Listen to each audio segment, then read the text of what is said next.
Today we're going to show you how to build a cheap do-it-yourself green screen room. The reason why I needed to do this was because we were looking to build something that was a little bit more extensive than the basic sheet in the background, but we were on a pretty tight budget. So what we did was we built a simple room in the back of the office building that we had. So when we started this building in the back, we had nothing to really build off of. Everything around us was cement and steel, and then the walls were actually just pure insulation. So what we needed to do, most importantly, was to first build up a strong frame. Now, in order to do this, we used basic 2x4s in the sizes of 10 foot and 8 foot. We put these together to match with our panels, which were 8 foot by 4 foot each, so that we had a solid backing behind all of the panels. So what we did with the frame was that we screwed them all together, and then we built them one wall at a time, with the goal in mind of building up to 3 walls. These 3 walls were put together by brackets on the ends, and then we nailed on the panels at the end after we had the frames built. It was important to build the frames first and then put on the panels and then put them together last in order to make up for any overlap.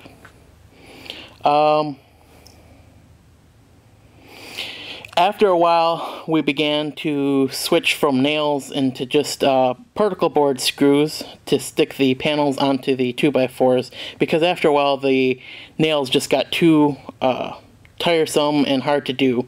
So we ended up just switching over to the screws to make it go faster and a little bit easier. Once we had the walls built, it was important for us to find some way to brace it. Now, we had this handy beam up top that we were able to just clamp on another 2x4 onto and attach that 2x4. The other 2 walls are up against the walls of the building, so those are supported.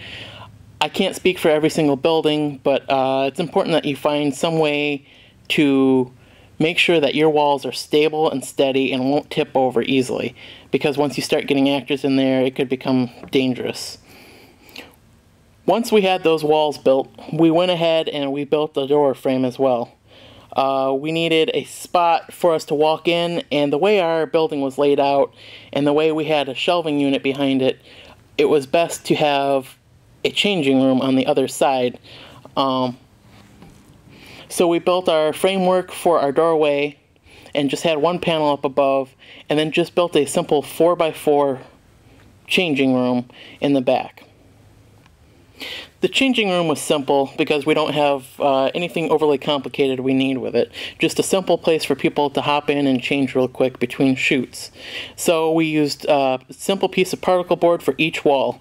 So we needed 2 more, and we built a simple frame to help support it and make sure that that was nice and steady. Additionally, the extra changing room space also added a little bit more stability to our walls of our actual green screen room, so that was an added bonus. On the inside, we just went ahead and painted it something light so that you can see, and then we added some seats and a mirror, and you have a changing room with a curtain in the front and enough room to change and do everything you need. Once we had the actual green screen room built, it was time to begin painting. Now, we had the good fortune of being able to paint directly onto the floor, as it was just an old cement floor, and we could do with it whatever we wanted. So we began, we just found this really simple green paint.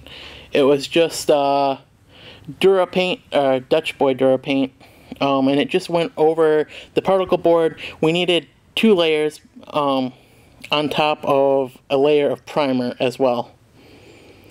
Now, when we started painting, I realized that there were still some cracks in between all of the different panels. So after I finished painting the first layer with a layer of primer, I actually had to go through and find all of the remaining cracks and go over them with caulking again.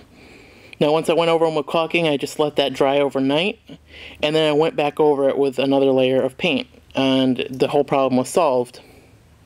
Unfortunately, the green paint that we used was a normal satin finish, and the problem with that was that the light shined a little bit too much off of it. When we film, that causes way too much reflection and glare, and it causes the green to be uneven across the screen. So what we ended up doing was we ended up switching to matte paint halfway through. Now the floor paint itself is something different. We don't have a matte paint for that because what we had to use was a special porch and outdoor paint, because that was the only thing that would go over the cement. So that is a somewhat glossy kind of a finish, but that ends up being okay in the end, as the floor isn't absolutely essential, and that's a little bit easier for us to get a hold of and control a little bit easier.